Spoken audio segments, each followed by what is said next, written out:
Hey, workout number 4. I'm here at the school in the middle of the day. It's sunny out. Had to use my sunglasses for the first time in a couple of days, so I'm extremely happy about that. The sun being out, really nice weather, so it's something to be thankful for. What we're going to be doing today is we're going to be working on what we call the super combo.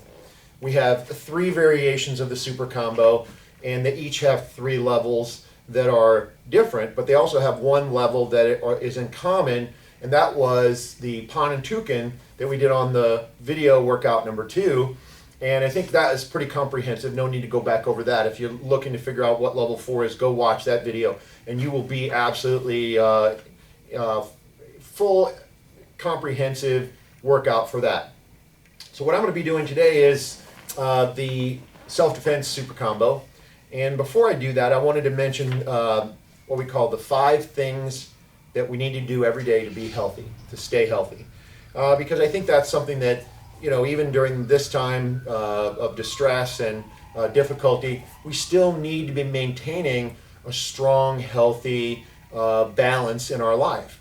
And so for that, I wanted to go over these 5 things, and hopefully that'll help you guys to at least provide some stability in what you're doing every day. First thing is we need to eat healthy, balanced meals. We don't need to be eating junk food, sitting in front of the television all day. Time for us to start eating chips and cake. It's time for us to even more now eat healthy meals. Balanced healthy meals, not just the stuff that you like, but the things that are going to be good for you. Second thing is that we need to drink. We need to drink preferably water, because that's going to universal medicine for everyone. Is drink plenty of water. If you're going to be drinking other things, make sure that you sort of get your balance of water as well. We need to sleep. Absolutely, we need to sleep, and enough sleep that we won't be compromising our immune systems, and that means that we have to get between 6 to 8 hours of sleep, sometimes more. And if you're not doing anything, catch up on your sleep. We also have to breathe in and out. If we don't do that, we'll end up very quickly realizing that that is one of the things that we have to do constantly. And then the last thing on the list that I have for you is exercise. Now, whatever exercise you're doing right now, if it's walking outside, going to the park, doing your workout at your home gym, or doing the workouts along with me, that's really critically important right now. Exercise every day. That is going to be one of the things that's going to make your body stronger. So, talking about that and leading into our first super combo, let me explain a little bit about what the super combo is.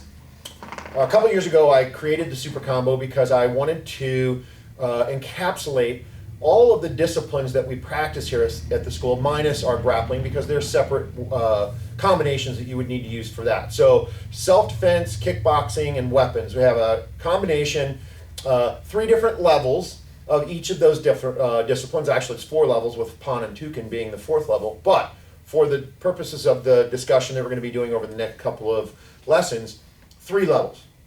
Level 1 on self-defense, we're going to be doing basic block and palm strike, plus we'll be doing variations on self-defense. There's about 8 different moves that we do on level 1. We're going to do another block and counterattack on level 2, and then we're going to be doing some additional things on level 3. As we go through, I'll explain each one of the moves that we're doing and why I sort of put it together in the way that I did. One of the common denominators of the super combination is that it's in not just telling you what to do, but it's also reminding me to tell you guys why I specifically put these techniques in the order that I did. Okay, so enough talking about that. Let's go through self-defense super combo number 1. All right, now I'm going to do the technique facing this direction, and then I'm going to turn and face this direction, so you'll get sort of a side comparison. So some of the moves that I'll be doing directly at the camera might be difficult to see, depth perception. So I'll do them also facing 50% turn this way, so you can get a better view of what's going on. So here's I'll go through all the first level super combo self-defense, turn this other way, then we'll do number 2 level, and then we'll do number 3 in the same way. All right, first one, we're going to be doing just a straight block and a palm, and we're defending against a punch. So any punch that's coming at us from the front, block, palm. That's going to be consistently the same on every single one of the moves that we do on this first level. It's the first thing that we do. The reason that we're doing it first is because that's the most important part of this combination. I want to repetition, block and counter, block, strike.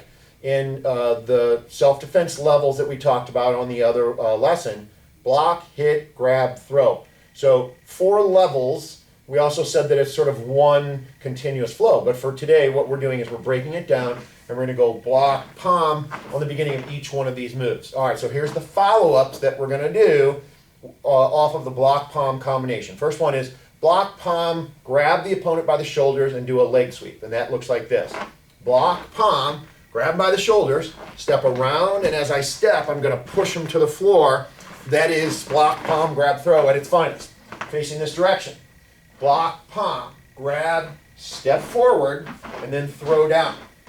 As I'm stepping, the position that I'm stepping to, we would call 12 o'clock on the clock if I'm standing in the middle of it. So I go 12 o'clock, block and palm, grab, step through, throw down. This direction. Block, palm, grab, throw. Now this is just simply walking through the move, but when you do it for real, you're going to try to do it full speed. So as I go through this, block, palm, grab, and throw. I don't want to waste time. I want to be executing these moves full speed, full power. So when you do the practice on your own, I'm giving you the information. Try to do it as fast as you can. Next move. We're going to go block, palm, grab the opponent behind the neck. We're going to bring him into 3 knees. Then I'm going to step on his foot, and I'm going to throw him down. Shout out to Mike Lee Kinerick for that technique because that is his move from the Haganah Krav Maga system. On this direction, block, palm, grab, pull him in. 1, 2, 3. Step on his foot, shove him to the floor. Block, hit, grab, throw. Third move, I'm going to do a block, palm. I'm going to step around, palm low, hammer fist high. On this direction, block, palm, step around, palm low, that goes to the low section, and the hammer fist go backward goes to the upper section. So block, palm, step, palm, hammer fist. This direction, block, palm, palm, hammer fist. Next move, I'm going to block and palm, and right from this position, I'm simply going to do a claw rake followed by a half fist. Rake face, half fist to the throat or the body of the part of the upper chest or face, wherever you want to hit them. Block, palm, claw rake, half fist. And you can advance on this move as you're striking, as you're stepping forward with pressure. You can also do a full, complete step through if that's what you want to do. A lot of times these techniques are suggestive. They're not a guideline or a script. But because we've gotten to these last 2 techniques, block, palm, palm low, hammer fist high, block, palm, claw rake, half fist, these 2 techniques are missing the last part of the self-defense equation, the grab and the throw.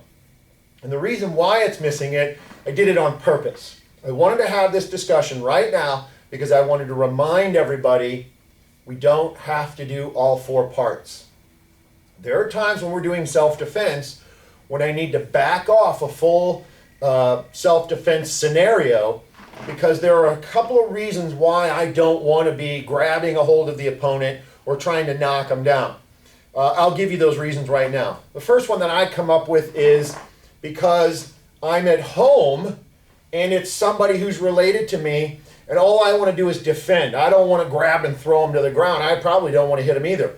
So family members or friends or people who are visiting your house, we certainly don't want to be doing self-defense on them. If they're trying to mess around with us, the block is pretty much all I need. Movement will help take care of the rest.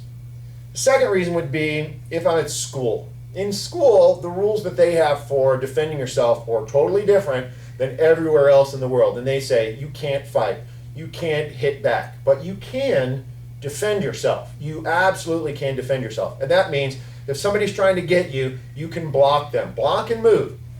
We're not going to go through all 4 parts at school unless this is an actual attack. Somebody's really trying to get us, and then by all means, defend yourself. And then the third one is if it's a multiple opponent attack, what we call mass attack. There are people all around me. I don't have time to stop and deal with each person individually. I got to keep boogieing around. I got to keep moving. If I stop, I'm going to get hit from all different directions. So in this instance, what I'm going to be doing is possibly just blocking, or possibly just counterattacking without going through all 4 parts. So it's nice to have a technique that I can use that's quick, what we call quick defense. The quick defense is just a block. Just a block and a simple small counterattack or no counterattack at all. Simply trying to get away from what the attack is will create some of our best defensive moves ever. So that's the reason why I wanted to stop and have that little side for this, these last two techniques. We don't have to always do all four parts. These techniques explain that to me so I can explain it to you. All right, moving on. Next one we're going to do is the double hammer fist. So I step forward, I go block and palm. Now what I'm going to do is the hammer fist to the head, followed by hammer fist to the back if he's leaning over, or simply hammer fist follow up to another part of the body. So I go block, palm, hammer fist, hammer fist. The hammer fist that I'm doing first is a backward hammer fist, and this is a dropping hammer fist or a descending hammer fist. You call it what you like.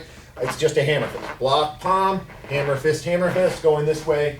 Block, palm, hammer fist, hammer fist. Okay, next one. We call this the Chinese swing. It's block, palm, back fist, and I step forward with another back fist. These back fists are called slicing back fist, whipping back fist. Stepping on the opposite direction. Block, palm, back fist, take a step forward, back fist. And these are done extremely fast and violently and powerfully. We talk about on this one is the length of the weapon makes this a stronger technique and doesn't require you to go quite as fast because it's a bigger weapon. It's a really long discussion about physics, but the concept is if I'm using a small weapon to strike with, like a back fist where I'm retracting, then that needs to be really fast. But if I'm using it as a bigger part of my entire body, it doesn't have to travel as quickly because it's a bigger weapon. Next, on this one I'm going to step forward, block and pump, same thing we've been doing. I'm going to slide underneath the opponent's shoulder, hook and want a shoulder lock, and then I'm either going to do a knee to the head, depending on if he's close, or a kick to the head if he's further away. So in this direction, block, palm, hook, knee, or kick, or do both. Block, palm, hook the shoulder, kick, or drag him down, pull him into that knee. This way again, block, palm, grab, and knee, or kick, right to the head. Last one on level 1. On this one, I'm going to be doing a running technique. I'm going to go block and palm, crossover back fist, palm. What I mean by running technique is the opponent is stepping into me, but I continuously move forward as soon as I initiate my block and counter. Block and counter, crossover back fist, palm, going right at him, full speed.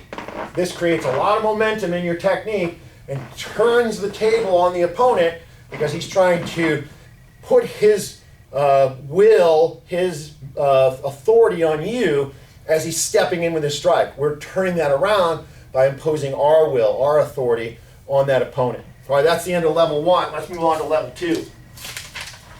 Now in level 2, we start off with the same concept, a block and a palm, but this time we're saying that the opponent is stepping with a lot more aggressive force on the initial step of the punch. What I'm going to do is I'm going to step back, give ground so I get time, and I'm going to do a giant sweeping smother block. This is like a big windshield wiper in front of the opponent so that if he's punching at me, I can catch it, sort of get lucky instead of be very specific. From there, I'm going to follow up with a palm. Moving forward, I'm going to spinning elbow into the opponent and then flip kick once I've made contact because that keeps me from stopping. I don't want to stop right in front of that opponent once I've done this move. I step forward or backward, sweeping smother block, palm, spinning elbow, bang, and then flip kick. That's a little bit tricky if you're not used to doing it. Stepping back, block, palm, spin forward, elbow, flip kick. One more time in this direction, stepping backward, block, palm, spinning elbow, flip kick. And you can make variations on that palm, spinning elbow. Make them go together. Combine them together so they're faster. Next one. I'm going to step back, sweeping smother block, palm. I'm coming forward with a side kick low and a 4-finger eye gouge high. Sweeping smother, palm, side kick, eye gouge. Now I can do the eye gouge with the rear hand for power, or I can do it with the lead side for speed and distance. I'm stepping away from the opponent, I'm coming back to him. The side kick slows him down, and the eye gouge stops him from seeing. Block, palm, side kick, eye gouge. Eye gouges are fast because they're little weapons. Next, stepping back, sweeping smother, palm. I'm going to come forward with a double tiger claw rake. Now I can do that individually, tiger claw, or I can do it as a combination move. And by doing it as a combination move, I'm putting two hands right in front of myself so that I collapse anything the opponent is doing in front of me. If they're sticking their arms out, trying to get in the middle, I'm taking the middle away from them. Boom, take the middle away. And I can follow up from there. Next, stepping back, block, palm. I'm going to do what's called half fist, follow up with a chop. So now in this one, I'm assuming, the guy's coming forward with pressure. He's probably going to keep coming forward. So I can stay here. From here, I'm going to go half fist and chop. What I can do is I can go backward and then go forward. Half fist and chop. Step back, block, palm, step forward with the half fist, and then chop. I can get a lot of distance on those rear hand strikes because I use the lead side as a pivot point. So stepping back, block, palm. I can strike here if he's close, or I can step through if he's farther away. Either one of those works for that technique. And again, if you'll notice, a lot of these are missing that final part, grab and throw. Next move. I'm going to do sweeping smother, palm. I'm going to step through with the spinning back fist, whipping back fist. Stepping back, 1, 2. Chinese swing. I'm just doing half of the Chinese swing because I'm doing it from farther away. And again, these are something you can play around with. If you like doing this move, you can just do it right here. You don't have to move forward. Or you can do the Chinese swing, do it twice. It's up to you. The first move, step back, block, palm. I'm going to go forward, boom, boom, hitting fast, stepping fast, striking fast. Next move, step back, sweeping smother, palm. I'm going to go straight forward, and I'm going to elbow under the chin, and then I'm just going to drop my tiger claw right down on his face. As I step away, I'm creating distance. Stop him with the palm, step forward, elbow, drop the claw straight down. Sweeping smother, palm, elbow claw. These are not original techniques by me. These are simply variations of techniques that we've practiced forever. And we just take these small little tidbits of information and make them faster so that we don't have to memorize a whole bunch of techniques. We just have to be really fast at a few techniques. That's why the repetition is so important. The more we practice, the less we're going to have to worry about reaction time in an actual battle. Now, last one on level 2. Here we go. On this one, I'm going to drop back, sweeping smother, palm. I'm going to bring a knee through the middle, step forward with a butterfly palm. That's just both hands together, striking the chin or the body. Probably works better if you hit him in the head because we just need him in the low bits. And then palm will sort of follow up to the high bits. Step back, block palm, knee, butterfly palm. I can combine these moves together to shortcut, or I can make up my own version of that. You can make it backward if you want. Do the butterfly palm first instead of the straight palm, and then do your regular palm second. Okay, that's level 2. Now we're moving on to the final level of the self-defense super combo. This one is a little different, and I'm going to be doing it a little slower so that you can see the movement of the spinning that I'll be doing. So the block that I'll be using here is a brush parry block. The brush parry block is the most common block that goes across all martial arts. It's a open hand parry followed by a lifting parry block this way. I call this the Pee-wee salute.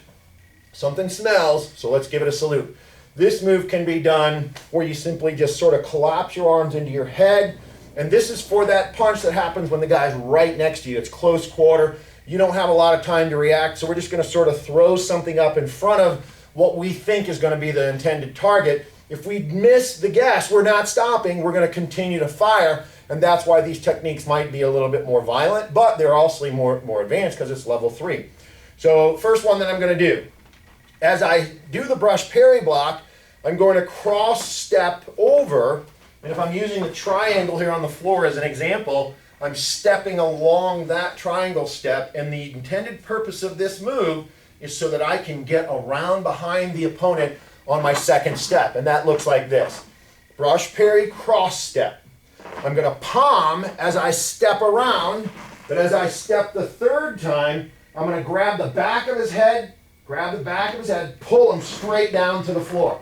Now I'm getting that ability to do that with the momentum of the step. Cross with the brush parry. Palm, step around, second step, third step, grab him by his head, pull him straight down. I can grab him by his face, I can grab him around by his lips, whatever I can get a hold of as I'm moving around. I'm using the jump turn as I go to generate power to throw the guy down quickly. So it looks like this. And I do it, I step and pull. It's not a slow motion move, it's very fast, very fluid. Step, palm, grab, and throw. I'll do it very slow this time. Stepping forward, cross step, brush, parry, palm, grab his head, step, step backward, pull him down. All of these steps I'm doing, except for the initial move, are to 12 o'clock. The first one is going, say, to 11 o'clock or 10:30 if I'm doing a 45-degree angle. But the next step goes here, 12 o'clock. Next step goes backward, 12 o'clock, and I pull him down.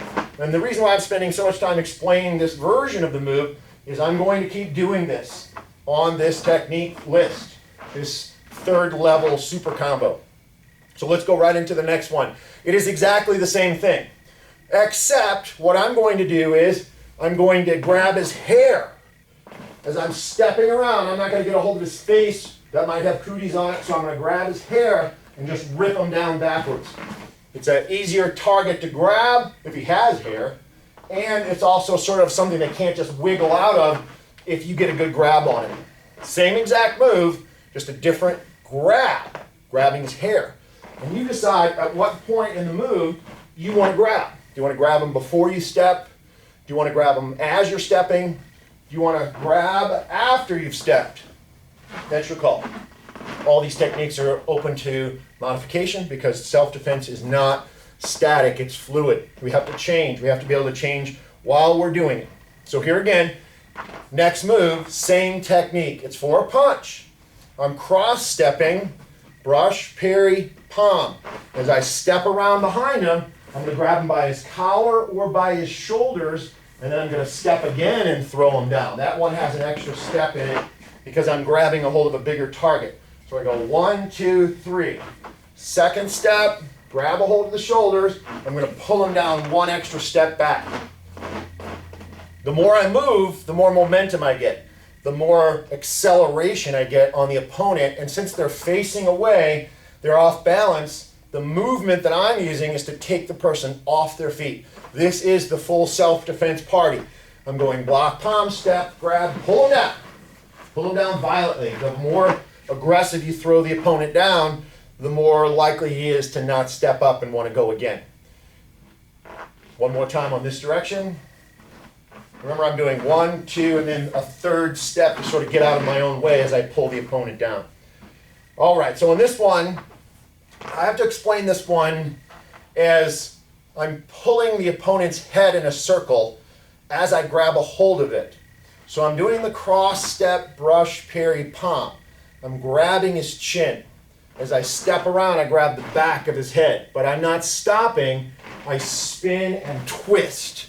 Now, I'm not trying to break his neck. What I'm trying to do is throw him down. But I'm getting a hold of a target that is sort of easy to control the opponent if you grab a solid enough grip on it. So one time I block, I palm, I'm grabbing now. And as I step, I boom, twist and turn. It's a grab and just to your footwork, and then just let your arms sort of unwind as you grab his head. So from this direction, brush, parry, palm, grab, step, twist and throw. It looks more dramatic because I'm flaring my arms as I finish the throw, but the result is if I'm trying to get him down, I got to provide momentum that is greater than his balance. So that means I'm really going to have to move quick. Boom, turn and twist him. Okay. Next couple ones are going to be more frontal attack than spinny in nature, so a lot less movement this time. So what I'm doing here is I'm simply going to go 1, 2, I'm going to go palm and claw. And I can use this with the same side. So I'm going 1, 2, claw, palm, or I can do it on this side here. 1, 2, and 3. You can also add like a knee to the move as well. So I step here, brush, parry, palm, fire a knee, and then a palm or a tiger claw. There's no set defined move on any of these. This is just suggestions that we sort of threw together. At the time it was being created, a knee and a palm. Knee and palm would be similar to the one that we did at the end of the last technique with the knee butterfly palm. Okay, so here we go. Next move. Brush, parry. We're doing palm, and then I come in, boom, boom. I'm doing multiple palm strikes. And from all of the street sparring, all the self-defense fighting that we do, that one seems to be the easiest one to translate into this technique because that's the one that we've practiced so much in battle. So I'm still doing this cross step, but once I finish doing this initial move, I can reset to the front so I get better balance and power going forward. It's almost like I'm running a race as I'm stepping in with that stance. I cross myself, boom, but then I offset so I can get my power and balance back, and I'm just creating another level of palms after the first one. Almost to the end. So this one is similar to the one that we did with the arm lock on the other level, level 1. So what I'm doing is I'm going brush, parry, palm. But now I'm sliding under the arm, and this one says, okay, throw the knee, boom.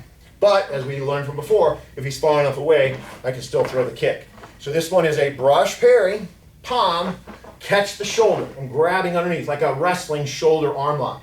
And then once I've got him down, I'm going to pull him into that knee. The combination of these two moves together creates a head-on collision. So I'm doing brush, parry, cross, palm, grab, pull him down, and then knee, or if you like, throw the kick at the end. And our last one for today's lesson is what we call puter kepala. That is an Indonesian technique from one of our other systems, Kali Eskrima or Pencak Silat, if you like to mix the names. This one I do brush, parry, palm. My hand is right next to his head, and this hand is right next to his punch. I grab his wrist, put my hand behind his neck. As I step back, I'm going to piston his head down and lift his arm up, so I cross my arms, and that ends up having him sit on the floor right in front of me. So this one is not designed to throw him around the room or twist his head that much.